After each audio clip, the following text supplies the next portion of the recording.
Hello friends, welcome to Communication Skills for Everyone. Today, let us learn the poem Life by Clara Barton. The Life talks about the optimism of the poet, right? So here Bronte wrote the poem under her pseudonym called Carol Bell. So the rhyme scheme of this particular poem is ABAB. So this poem is divided into three stanzas. Just we have into three stanzas consisting of 8, 4 and 12. So in the stanza 1, the poet begins with the word life. So which is the title of the poem. So the life is the title of the poem.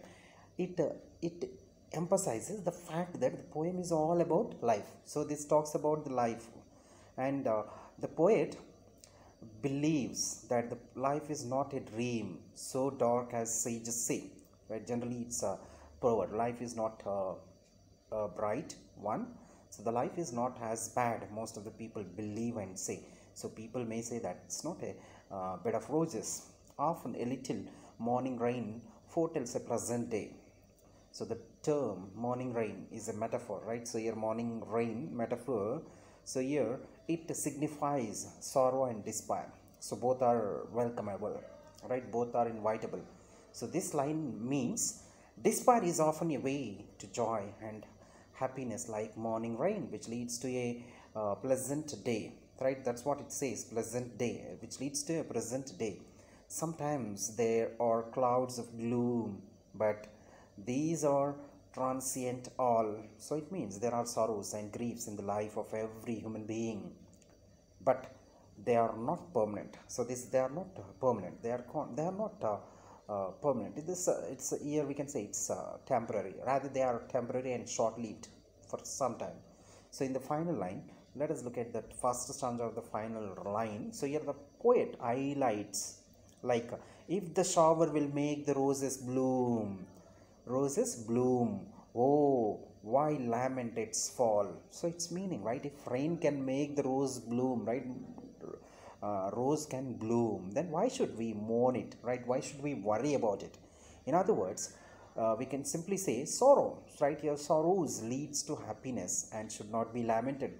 So when we are getting a problem, which doesn't mean that we are going to down, maybe which helps us, which give a kind of hint that we are going to get happiness in future, coming future or near future.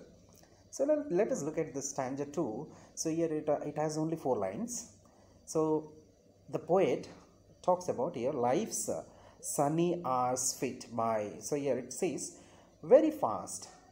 Instead of lamenting the sorrows and grief, one should, right? So here instead of thinking or worrying about the past or about the bad things, simply, so here one should gratefully, cheerfully enjoy those fast flying moments of life, so which are very fast. So we have to enjoy that particular moment. So it talks about that.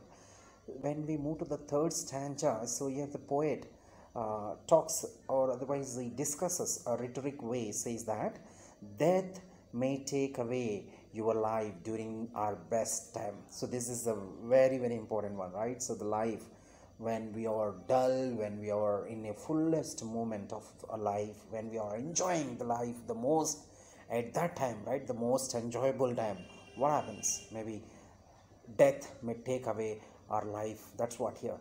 So the sorrows take over our hope. So here, so sorrows may take our hope. We should never lose the will and determination, because hope has elastic springs. So it says that hope has elastic springs. So what does it mean? Hope is elastic like the spring season. So here it can be bent by the sorrows. So here by the winter, right? Spring is not permanent. It may change but cannot be broken and retains itself after the clouds of gloom go away. So once the spring passes, then maybe we need to face the winter. So in the same way, the site in the next line, we can look at that. The poet brings in ourselves and says that though the sorrows and griefs have bent her down, our hopes, she still has her golden wings, So which are which are capable of being flying even after griefs bend them down. So that's the kind of positive attitude which gives a kind of positive mood.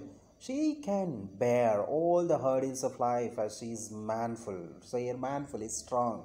Maybe we are talking about the poet, but she's a manful. It means that strong and fearless. There is no question of fear. Fearlessly strong, still strong to bear us all, right? It shows that courage make her victorious. So when we face something, when we face the situation boldly, then we may be victorious. That's what it says.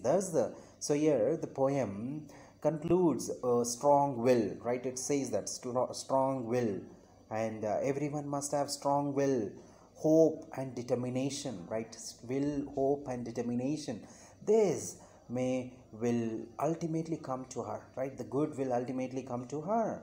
So that's what the poet says. So for gloriously, victoriously can courage quell despair. So everything will be disappear, everything will be vanished once we are courageous, once we are bold, once we have will, once we are determined to do something in life, then everything will be vanished, every negative thoughts will disappear. So that's about the poem of life. Thank you for watching. Subscribe Communication Skills for Everyone for more academic and educational videos.